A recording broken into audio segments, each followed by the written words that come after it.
Nadie muere por una mentira. La Pasión de Cristo no fue una película normal. Fue la primera y única vez que se ha recreado, con absoluta fidelidad, lo que ocurrió en el Gólgota hace más de 2000 años, el sacrificio de Cristo por todos nosotros. Pero aquella grabación estuvo lejos de ser normal. Algo muy perturbador sucedió detrás de cámaras. Eventos antinaturales, presencias extrañas, conversiones, coincidencias imposibles. En aquel rodaje, la línea entre la actuación y la fe se rompió. El sufrimiento se volvió real. Y pronto, las personas que trabajaron en ese rodaje entendieron que no era solo una película sobre Jesús, era una experiencia sobrenatural que estaba cambiando la vida de todos los que participaban en ella. ¿Qué probabilidad hay de que, en un set de grabación, un rayo caiga sobre el protagonista y que caiga 2 veces en el mismo lugar? ¿Y que durante un rodaje ocurran no 1, sino 10 accidentes? Lo que ocurrió durante la grabación de La Pasión de Cristo sigue siendo, hasta hoy, uno de los mayores misterios en la historia del cine. Hollywood rechazó la película, pero lo imposible sucedió. Una obra hablada en arameo, hebreo y latín, sin estrellas de Hollywood, sin publicidad ni estudio que la respaldara, se convirtió en un fenómeno mundial. Millones de creyentes en todo el mundo se movilizaron. Era una experiencia espiritual que traspasó la pantalla. La Pasión de Cristo se convirtió en la película en lengua no inglesa más taquillera de la historia, pero después del estreno, el éxito se volvió castigo. La industria y los medios llevaron a Mel Gibson a su momento más oscuro. Quédate hasta el final porque la historia no ha terminado. 20 años después, el hombre que desafió a Hollywood regresa y lo hace con una promesa: revelar lo que ocurrió entre la cruz y el amanecer. La segunda parte, la resurrección de Cristo. A finales de los 90, parecía que Mel Gibson lo tenía todo. Era el héroe de Braveheart, el rostro perfecto de una industria que lo consideraba intocable. Pero detrás de las cámaras, su vida se estaba desmoronando. Su matrimonio se hundía y el alcohol lo consumía. En entrevistas posteriores confesó que se sentía vacío, perdido, sin propósito. Incluso llegó a decir: No quería vivir. Me veía a mí mismo destruyendo todo a mi alrededor. Gibson estaba atrapado en el vértigo de la fama y la culpa, pero en medio de esa oscuridad ocurrió algo que él mismo describiría como una intervención divina. Una noche, abrumado por el peso de su vida, cayó de rodillas, roto y desesperado, y empezó a orar como no lo había hecho en años. Gibson había sido criado en una familia profundamente católica y tradicional. Su padre, Hutton Gibson, era un hombre de fe estricta, pero Mel había abandonado todo eso hacía años. Pero esa oscura noche abrió una Biblia y algo dentro de él despertó. Comenzó a leer la Biblia todos los días. Se obsesionó con los evangelios, especialmente con los capítulos sobre la pasión y la crucifixión, y encontró en esas páginas algo que no había sentido en años: propósito. Años más tarde confesó: Yo era un hombre horrible. Mis pecados fueron los primeros en clavar a Cristo en la cruz. Esa frase marcaría el origen de todo. Mel Gibson ya no quería actuar más, quería redimirse, y entendió que la única forma de hacerlo era contando la historia que lo había removido por dentro. La historia del sacrificio de Jesús, sin adornos, sin filtros, tal como fue, con toda su crudeza y dolor. Así nació la idea de la película La Pasión de Cristo. No nació como un proyecto de Hollywood, sino como un voto personal, una redención. Gibson comenzó a estudiar cada detalle de la pasión, las estaciones del Vía Crucis, los evangelios y los escritos místicos de la beata Anna Catalina Emmerich, cuyas visiones detallaban la pasión de Cristo con una intensidad escalofriante. Emmerich nunca salió de Alemania, pero describió con precisión lugares de Tierra Santa que arqueólogos confirmarían décadas después. Gibson tenía una obsesión: quería que el espectador sintiera el sufrimiento de Cristo como si lo estuviera presenciando. Él no quería que la gente viera la pasión, quería que la sintiera, no como una historia lejana, sino en carne propia. Entonces decidió algo impensable: la película sería en arameo, hebreo y latín, las lenguas que Cristo habló, sin una palabra en inglés, y no habría estrellas de Hollywood. Decidió que no podía haber ningún rostro reconocible. Era una locura. Ningún productor sensato habría apostado por una cinta así. ¿Quién financiaría una película en lenguas muertas, sin diálogos en inglés y con ningún atractivo comercial? Cuando Gibson presentó su idea a los grandes estudios, la respuesta fue inmediata y unánime: no. Algunos le dijeron directamente que sería el mayor fracaso nunca visto. Gibson contó más tarde que nadie en Hollywood quiso financiar ni un solo dólar del proyecto. Dijo: Me pedían que suavizara la violencia, que cambiara el idioma, que agregara esperanza al final. Pero si cedía en eso, ya no sería la historia de Cristo. Este fue el punto de quiebre. Gibson comprendió que si quería contar esa historia, debía hacerlo completamente solo, y entonces tomó una de las decisiones más arriesgadas en la historia del cine. Decidió financiar la película con su propio dinero. Vendió propiedades, invirtió todo lo que tenía y destinó cerca de $45 millones personales para producir La Pasión de Cristo. Sin respaldo de estudios, sin distribuidoras, sin garantías, si la película fracasaba, lo perdería todo. Pero Gibson no buscaba éxito, buscaba redención. Más tarde confesó: No era una película que quería hacer, era una película que tenía que hacer. Esa decisión lo aisló de Hollywood, pero lo conectó con algo que creía perdido: su fe. Y ese paso, dado en solitario y contra todo pronóstico, no solo cambiaría su vida, cambiaría para siempre la historia del cine religioso. Cuando Mel Gibson decidió que haría La Pasión de Cristo, había una pregunta que lo atormentaba: ¿quién sería capaz de interpretar al Hijo de Dios? Gibson sabía que el papel no sería una interpretación más. No se trataba de memorizar líneas o actuar emociones. Era encarnar el dolor, la entrega y el sacrificio de un ser que cambió el curso de la historia. Gibson no buscaba a un actor, buscaba a alguien dispuesto a sufrir. Y pocos en Hollywood estaban preparados ni dispuestos a someterse a esa tremenda exigencia física. Durante meses, rechazó nombres famosos. No quería rostros reconocibles ni celebridades que distrajeran del mensaje. Quería que el público no viera a un actor, sino a Jesús. Y entonces apareció un nombre: Jim Caviezel. Era un actor católico, joven, reservado, con una mirada serena pero intensa. Había protagonizado La Delgada Línea Roja y Mirada de Ángel, y aunque su carrera iba en ascenso, no era una estrella conocida. Gibson lo invitó a su casa en Malibú. La reunión debía durar unos minutos y duró 3 horas. Hablaron de fe, de la oscuridad, del sacrificio y del peso de la historia. Pero Gibson le lanzó una advertencia: si aceptas este papel, puede que nunca vuelvas a trabajar en Hollywood. Hubo un silencio, y después Caviezel respondió: cada uno de nosotros tiene su propia cruz que cargar. O la cargamos o quedamos aplastados bajo su peso. Fue en ese instante cuando algo extraño sucedió. Mientras repasaban los últimos detalles, Jim mencionó que acababa de cumplir 33 años, la edad tradicional de Cristo en su crucifixión. Mel se detuvo y lo miró fijamente, con una mezcla de sorpresa y asombro. Entonces Jim añadió: y mis iniciales son JC. Mel se quedó helado y luego murmuró: me estás asustando. Aquel momento se convirtió en una señal. No era una coincidencia, al menos no para ellos. Era como si algo más grande estuviera detrás de esa elección, guiando el proceso, empujando a ambos hacia una historia que no se trataba solo de cine. A partir de ese momento, el compromiso fue total. Caviezel se preparó espiritualmente, rezaba antes de cada escena, asistía a misa diaria y pasaba horas meditando los evangelios. Pero su preparación no era solo espiritual. Sabía que su cuerpo debía convertirse en un lienzo para el dolor. Se sometió a un entrenamiento físico brutal, pero lo que estaba a punto de soportar durante el rodaje superaría cualquier cosa que hubiera imaginado. Durante el rodaje de La Pasión de Cristo, comenzaron a suceder cosas imposibles. Había algo extraño en el aire de aquel rodaje. Nadie podía explicarlo con precisión, pero todos lo sentían. A veces era un silencio repentino, otras una ráfaga de viento que azotaba el set sin aviso. Gibson eligió las frías tierras de Matera, en Italia, para rodar la película. El lugar no es conocido por tener climas extremos, pero durante el rodaje se volvió extrañamente impredecible. De repente, las mañanas soleadas se convertían en cielos oscuros en cuestión de minutos. Una escena podía comenzar bajo un cielo tranquilo, y de la nada aparecían ráfagas de viento tan fuertes que arrancaban las carpas del suelo y derribaban los equipos. Al principio se tomó como un reto climático,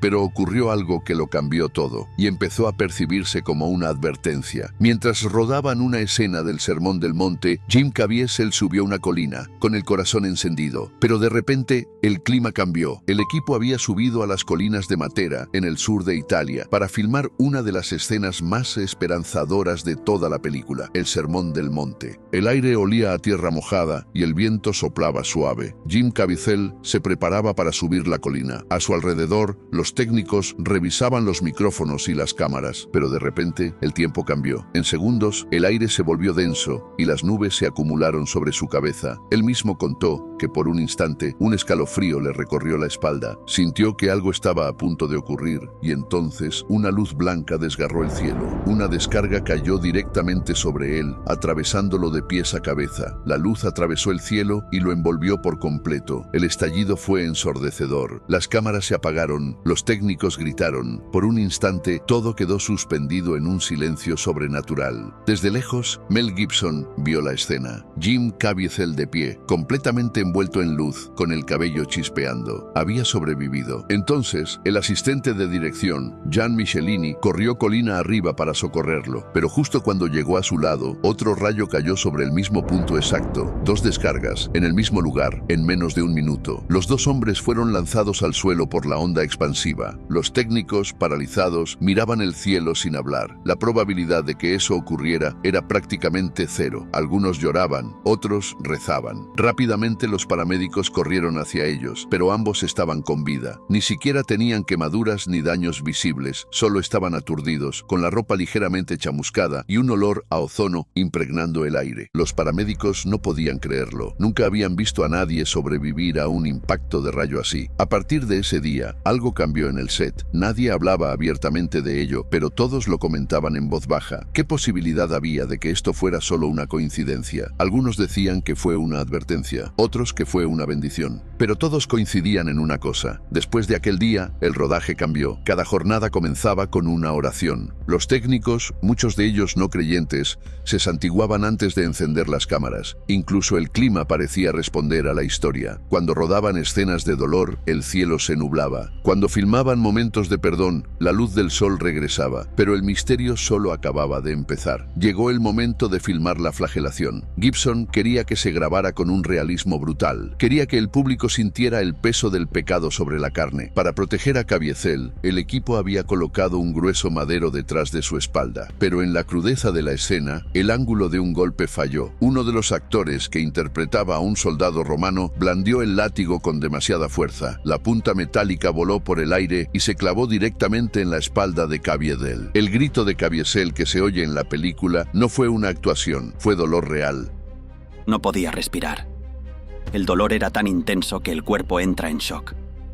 Pensé que solo pasaría una vez, pero volvió a suceder.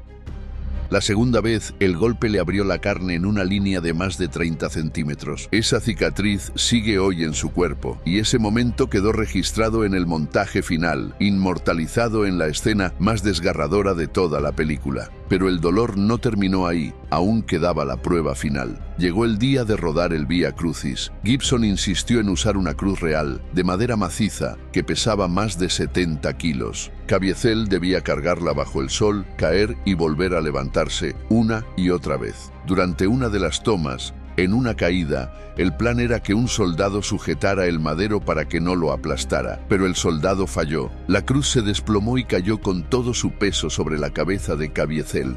Aplastó mi cabeza como un melón. Parte de la sangre era falsa, pero parte era mía. Pero eso no era todo. La cruz le había dislocado el hombro. El dolor era insoportable. El equipo corrió a asistirlo, pero Caviezel se negó a parar. Quería que esa caída quedara registrada. Quería que el mundo viera por un instante lo que significa caer con la cruz sobre el cuerpo. Y Gibson lo entendió. No detuvo la cámara. Durante los minutos siguientes, el actor siguió caminando con el hombro fuera de su lugar. Cada movimiento era real. Cada grito era auténtico. El rostro desencajado, las lágrimas y los gemidos que brotaron de él ya no eran fingidos. Era dolor puro, transformado en oración. Los médicos lo revisaron al terminar la escena, confirmaron la dislocación. Le ofrecieron unos días de descanso, pero Caviezel se negó. Volvió al set al día siguiente, aún con el brazo inflamado y el hombro entumecido. Mel Gibson confesó años después que aquella escena nunca fue repetida. Lo que se ve en el montaje final, con el cuerpo cayendo y la cruz golpeando el suelo, es exactamente lo que ocurrió. Al final, final, la línea entre la actuación y la realidad se había borrado por completo. El dolor físico del actor se fusionó con el sacrificio espiritual del personaje que interpretaba. La Pasión ya no era solo una película, era una penitencia. Desde ese momento, el cuerpo de Jim Caviezel empezó a fallar. El rodaje continuaba, pero el frío era cada vez más implacable. Las escenas finales de la crucifixión, los planos del Calvario, el cuerpo suspendido entre el cielo y la tierra, fueron filmadas en invierno. El actor pasaba horas colgado de la cruz, inmóvil, apenas cubierto con una túnica ligera, empapado por la lluvia y golpeado por ráfagas de viento helado. El equipo intentaba mantenerlo caliente entre tomas, pero era inútil. La temperatura de su cuerpo comenzó a descender peligrosamente. Pronto, los médicos confirmaron lo inevitable: hipotermia. Sus labios se volvieron morados, sus manos temblaban y su respiración se debilitó. Lógicamente, el rodaje debía parar, pero Caviezel se negó y dijo: «Cristo no bajó de la cruz, yo tampoco lo haré». Los días siguientes fueron una prueba de resistencia. El esfuerzo extremo y el frío implacable pronto le provocaron una neumonía doble. Su cuerpo, debilitado, ya no respondía. Cada día perdía más peso, y la ficción y la realidad comenzaron a mezclarse de una forma aterradora. Los maquilladores trabajaban durante 8 y hasta 10 horas para cubrirlo con heridas y sangre falsa, pero para ahorrar tiempo, Caviezel empezó a dormir con ellas puestas. La piel de su rostro se agrietaba por el frío y la pintura, y las prótesis que debía usar durante días le provocaron ampollas e irritaciones. No había dobles, no había efectos especiales para su dolor. El sufrimiento era real. Las cámaras lo captaban todo. Era una especie de penitencia física, una representación que ya había traspasado los límites del cine. Y la pregunta estaba en el aire: ¿detendría Mel Gibson la filmación? El equipo, viendo el tormento del actor, le rogó que se detuviera, pero Gibson, con voz serena, respondió: «Si él puede soportarlo, nosotros también». Ambos sabían lo que estaban haciendo. No buscaban espectáculo, buscaban verdad. Una verdad tan profunda que solo podía ser transmitida a través del sacrificio. Durante la crucifixión, Gibson ordenó mantener la cámara rodando aun cuando el actor sufría espasmos por el frío. Ninguno quiso suavizarlo. No hubo cortes para esconder el sufrimiento, ni planos alternativos para hacerlo menos impactante. Gibson se negó a editar las partes más duras. Caviezel, aun con fiebre y el hombro vendado, insistió en terminar cada escena. Cada lágrima, cada espasmo por el frío era real. Después de todo lo que había ocurrido, los rayos, los azotes, el hombro dislocado, la hipotermia, algo cambió en el ambiente del rodaje. No era miedo ni cansancio, era presencia, una sensación profunda, como si cada piedra, cada soplo de viento y cada sombra estuviera observando. Nadie podía explicarlo, pero todos lo sentían. Durante las escenas más dolorosas, el silencio se apoderaba del set. Ni una tos, ni un murmullo, solo el sonido del viento, y de vez en cuando el llanto contenido de alguien que ya no podía seguir mirando. Varios miembros del equipo confesaron que no podían distinguir cuándo terminaba la actuación y cuándo comenzaba la fe. Algunos actores se retiraban a llorar entre tomas. Otros, sin saber por qué, comenzaron a rezar. El propio Mel Gibson fue visto muchas veces alejándose del set, con los ojos enrojecidos, murmurando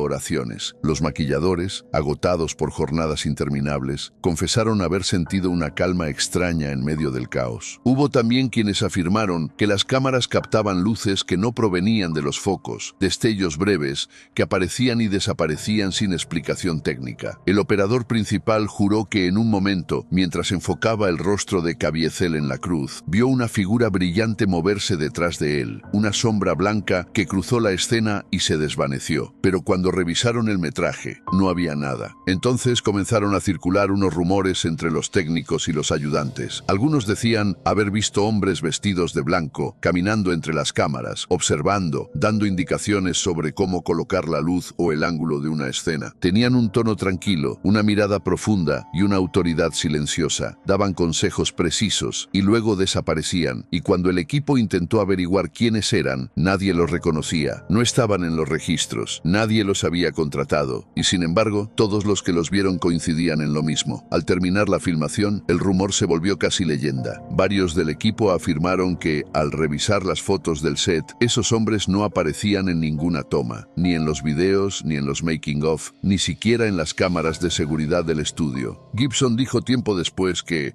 hubo cosas que nadie puede explicar, pero todo ocurrió exactamente como debía. El ambiente se volvió tan intenso que, para muchos, el rodaje se transformó en una especie de retiro espiritual. Algunos de los extras, que habían llegado como simples figurantes, pidieron confesarse o ser bautizados antes de que terminara la producción. Y algunos actores principales se convirtieron en medio del rodaje. Uno de ellos fue Luca Lionello, el actor que interpretó a Judas Iscariote. Hasta entonces se había declarado ateo y bastante cínico respecto a la fe, pero después de vivir esas semanas en el set, confesó que se había convertido al cristianismo. Tras grabar la película, fue recibido en la Iglesia Católica y se bautizó junto con su familia. Él mismo confesó después: «Yo era un no creyente. Participé en la pasión como actor, pero al terminar no podía dejar de pensar en la figura de Jesús. Interpretar a Judas me hizo comprender el amor y el perdón de Dios. La película cambió mi vida. Encontré la fe y recibí el bautismo, y no fue el único». Pietro Sarubi fue el actor italiano que interpretó a Barrabás, el criminal que es liberado en lugar de Jesús. Era un papel breve, casi sin diálogo, pero lleno de simbolismo. Barrabás representa al hombre culpable que es liberado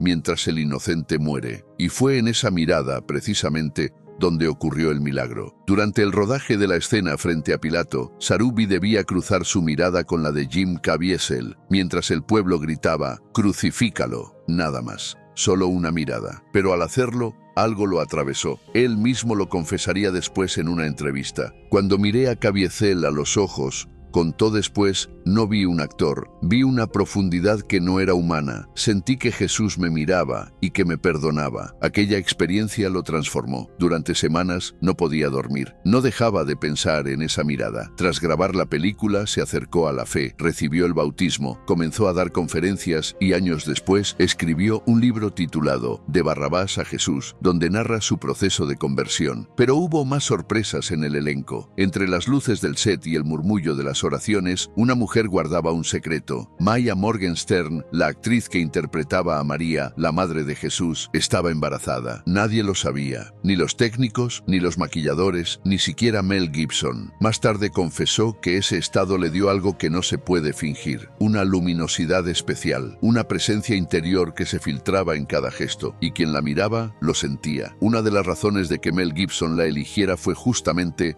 su apellido. Morgenstern, en alemán, significa estrella de la mañana. Era una señal. Así se llamaba también una de las advocaciones antiguas de la Virgen María, la estrella del alba, la que anuncia la luz en medio de la oscuridad. Pero en contraste con la dulzura de Maya, Rosalinda Celentano llevó el papel más inquietante y peligroso. Y es que de todas las escenas que se grabaron en la Pasión de Cristo, hay una llena de misterio. Jesús, encorvado bajo los azotes romanos, sangra mientras la multitud grita su condena. Y en medio del caos, la cámara se detiene sobre una figura que avanza lentamente entre los hombres. Una mujer vestida de negro, el rostro frío, los ojos fijos, cargando en brazos a un bebé. Pero ese niño no es humano. Tiene el rostro envejecido, la piel grisácea y una mirada tan inquietante que parece burlarse del dolor del Salvador. Mel Gibson eligió a Rosalinda Celentano para encarnar a Satanás porque quería un rostro andrógino, ambiguo, ni masculino ni femenino, una figura que descolocara al espectador. A Rosalinda le afeitaron las cejas, le filmaron en cámara lenta para impedirle parpadear y superpusieron la voz de un hombre sobre la suya. Perdió peso y siguió una dieta estricta de arroz y frijoles. Su belleza se volvió incómoda, irreal,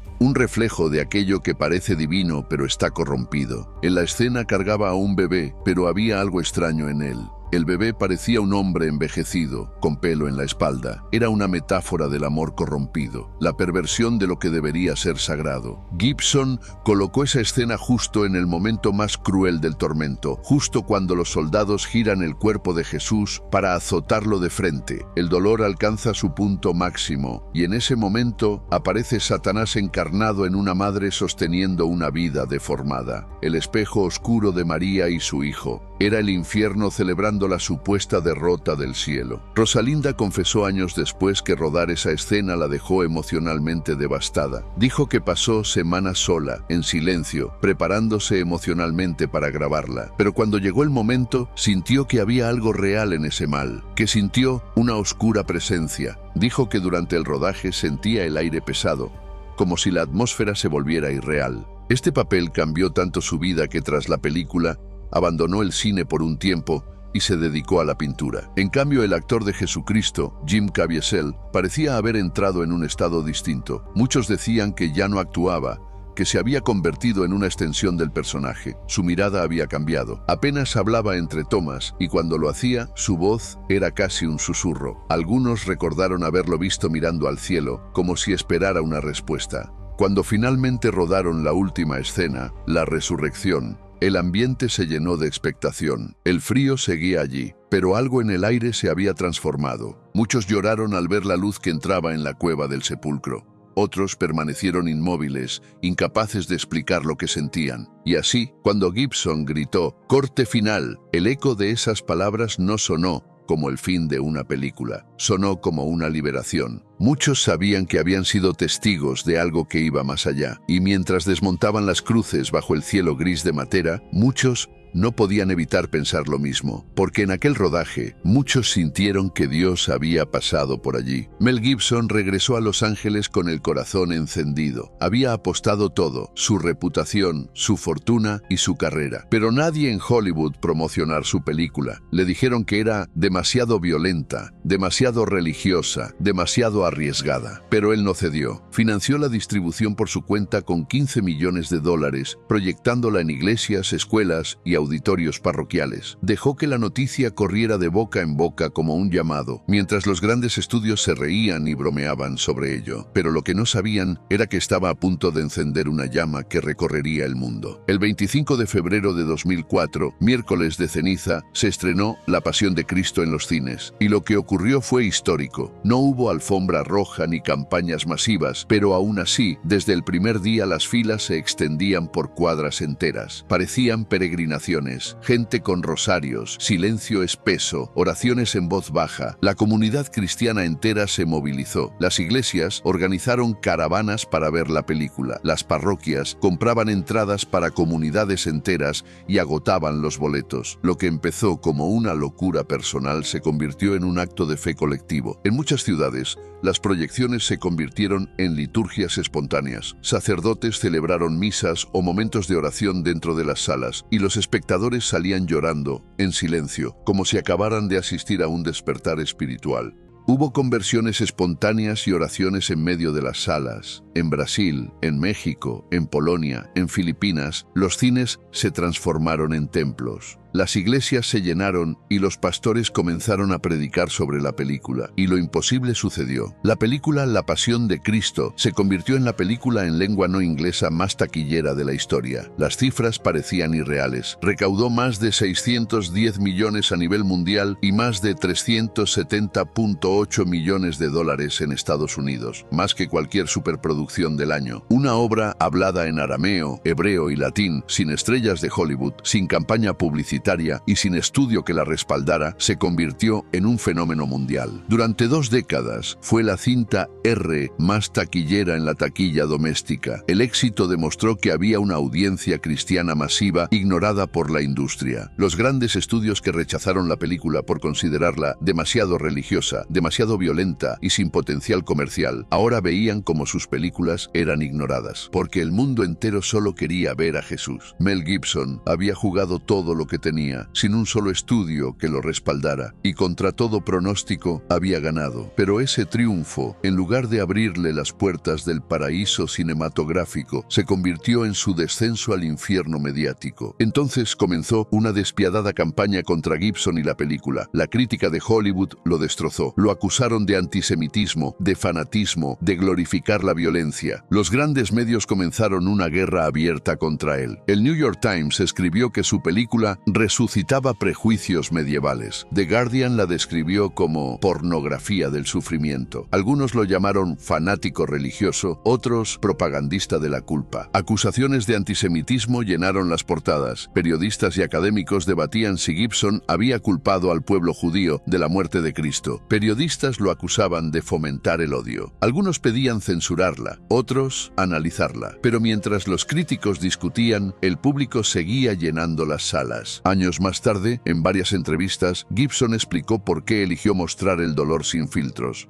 El sufrimiento de Cristo no fue simbólico, fue real. No quería una versión bonita, ni poética, ni teatral. Quería que el espectador sintiera el peso del pecado sobre el cuerpo de un hombre. Tengo fe en algo más grande que yo, porque si todo dependiera de mí, estaríamos todos perdidos. Cada uno de esos hombres prefirió morir antes que negar su fe. Dijo que durante el rodaje todos los intentos por suavizar las escenas se sentían falsos. Cuando se trataba de cortar un momento, algo en mí decía, no lo hagas, porque en ese instante el dolor no era solo de Jesús, era de todos nosotros. Gibson defendió que no filmó la violencia por morbo, sino por reverencia. A veces la verdad duele, pero si Cristo soportó eso por amor, lo mínimo que podía hacer era no esconderlo. Sobre las acusaciones de antisemitismo, respondió con serenidad.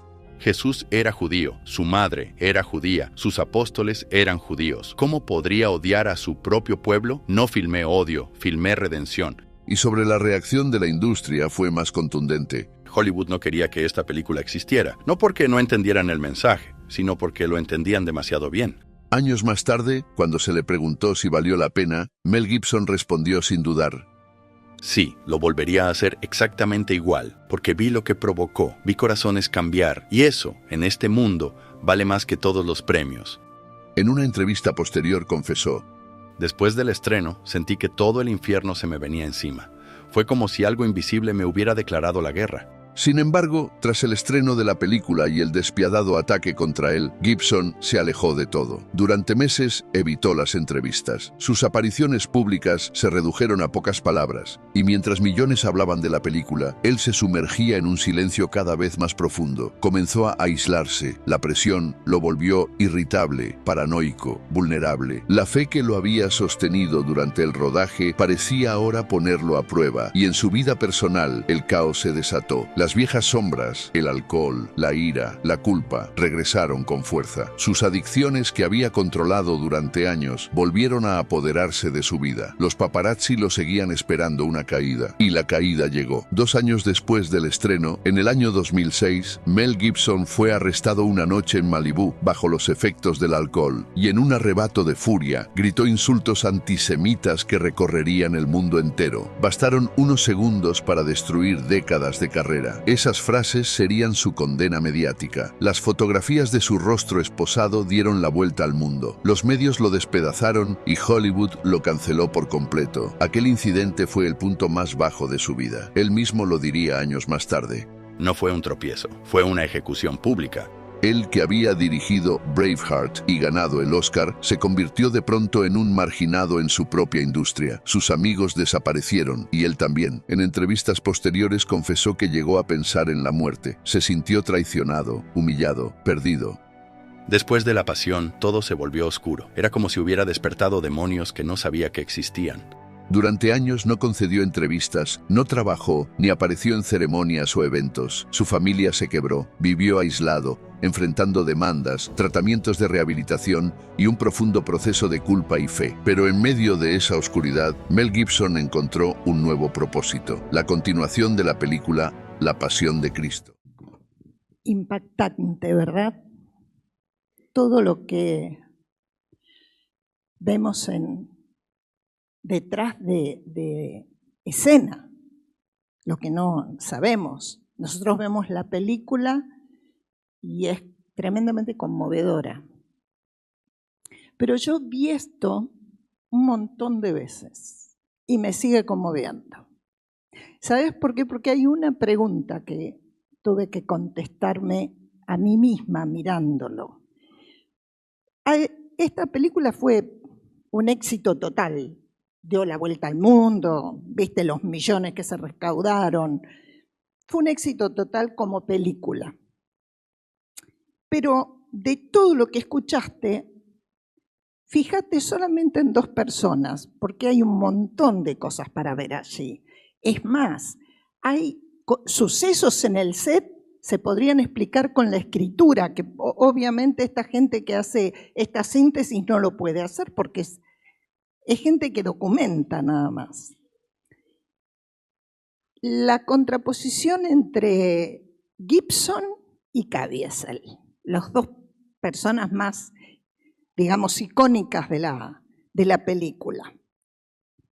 Gibson llega a un estado terrible después de la película. a la película llega de un estado terrible, donde se quería incluso suicidar, y el volcarse al estudio de los evangelios y sentir esa verdad de Dios en la pasión, lo lleva a hacer una película. Pero después de todo lo que vimos que pasaba en el set, viste lo que fue su vida. Termina incluso insultando al pueblo que defendió primero. Borracho, seguramente drogado en otras oportunidades. Como él dijo, él creía, no tenía la seguridad, creía que había despertado demonios que no conocía. Al infierno entero despertó con esa película. Si tantas personas cambiaron su vida, el infierno entero se puso en fila para dañarlo. Pero ¿por qué el otro actor, Jim Caviezel, tuvo una historia totalmente distinta si pasó por lo mismo? Los dos se quedaron sin trabajo. Si es por trabajo, Hollywood le dio por una década la espalda a los dos. Así que los dos se quedaron sin trabajo. Uno descendió al pozo de nuevo. El otro, ¿sabés qué hizo? Se dedicó, durante eso que no le daban para hacer como artista, a hablar de su fe. Fue a retiros espirituales, dio conferencias. Los dos venían de dos familias religiosas, lo mismo que el actor que hacía de Barrabás y el que hacía de Judas. Hogares que seguramente lo bautizaron cuando eran bebés. ¿Qué tuvieron que hacer después? Tuvieron que ir como adultos a reconocer el pecado, que es el error que cometemos después que dejamos de ser bebés. ¿Cuál es la diferencia? Esta es la pregunta. ¿Cuál es la diferencia entre Gibson y Caviezel? No es una religión, porque la religión no salva. La religión no salva. Podés venir todos los domingos acá y no va a determinar el cambio de tu eternidad si vos no recibís a Cristo en tu vida. Ese es el verdadero cambio. Pero ¿qué pasó con Gibson? Si casi era un cristiano perfecto cuando llegó a la lectura de los evangelios. A ver, empezó a tener conductas de arrepentimiento, a reconocer que el Señor tenía que perdonarle sus pecados, que lo habían clavado en la cruz, a leer la Biblia. ¿Qué le faltaba? ¿Qué le estaba faltando para que terminara en el pozo abyecto en el que terminó después con insultos antisemitas? ¿Por qué Caviezel, que venía exactamente de un hogar similar al de él, que lo habían bautizado cuando era chiquito, que tuvo que interpretar al personaje de los evangelios más importante de la historia? ¿Por qué él no lo llevó al pozo de oscuridad? Porque ¿sabes una cosa? La diferencia entre los dos es la misma que sucede hoy con los que se llaman a sí mismos cristianos. Te voy a remitir a un título que usamos hace pocos domingos atrás. No solo te emociones, decidí y decidí bien. Bueno, Gibson se emocionó. Yo te diría que un poquito más, se conmocionó, que es un impacto muy fuerte, que cambia incluso las conductas. Pero por un tiempo nada más, porque la emoción no dura. Caviezel empezó a entender que realmente el Señor Jesús era su Salvador. Por lo menos hasta el día de hoy, la historia continúa de la misma manera. Ahora, ¿qué pasa? Del pozo profundo, Gibson vuelve a salir. ¿Y vuelve a salir para qué? Para hacer la película La Resurrección. Otra vez vuelve a las Escrituras y otra vez empieza a haber cambios. ¿Permanecerá esta vez el cambio? ¿Sabes cuándo se estrena La Resurrección? El año que viene, en 2 partes. Porque ahora quiere hacer la cronología exactamente empezando en el miércoles, que se llama miércoles de ceniza, y 40 días después la otra parte, cuando el Señor asciende al cielo. ¿Será esta la última vez para él? ¿La última oportunidad?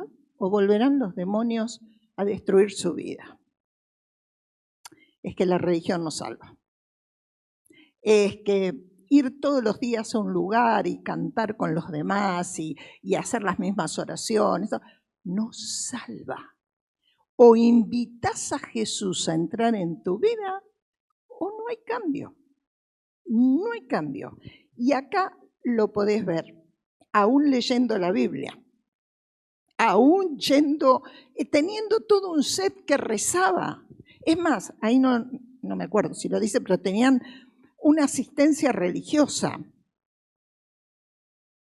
No cambia, la vida no cambia. Y si te interesa, fíjate que de los otros personajes también hay un después que se puede averiguar.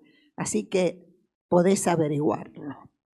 Yo quisiera orar para cerrar este domingo de resurrección, pero quiero dejarte a vos un momento para que cierres los ojos y mires tu interior.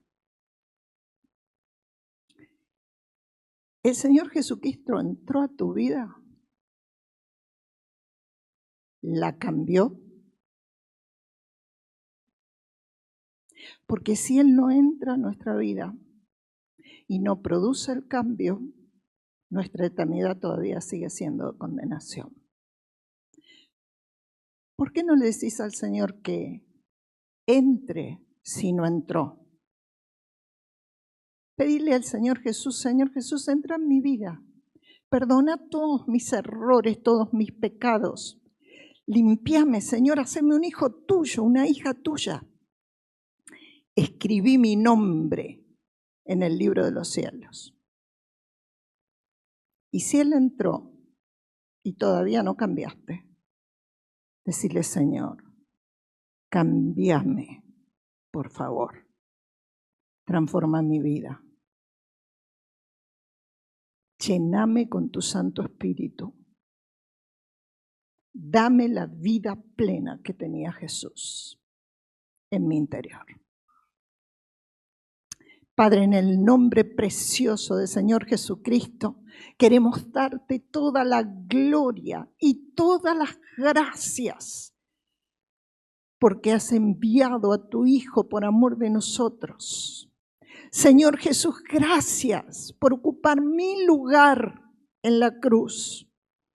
Gracias, Señor, porque yo me merecía ese castigo y no hubiera servido de nada. Porque yo me lo merecía, pero pagaste vos como el justo por causa de mi culpa. Señor, vos abriste las puertas del cielo para cada uno de nosotros que un día te invitó a entrar en nuestras vidas. Bendito seas, Señor, que pagaste tan alto precio, que resististe muchísimo más que lo que resistió este actor. Vos pagaste con todos los latigazos, no con dos, con los clavos y las espinas de verdad, con la lanza abriendo tu costado, pero con el pecado que fue la herida más grande que tuviste que soportar para ocupar mi lugar.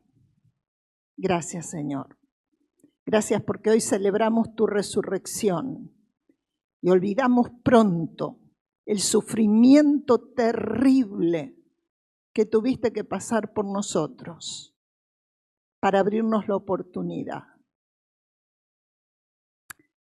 Gracias, Señor. Una vez más, muchas gracias.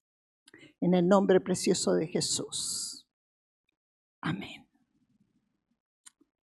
Quiero decirte que el precio ya está pagado, pero no se hace efectivo hasta que no invitamos a Jesús a entrar en nuestras vidas. Dios te dé una preciosa semana.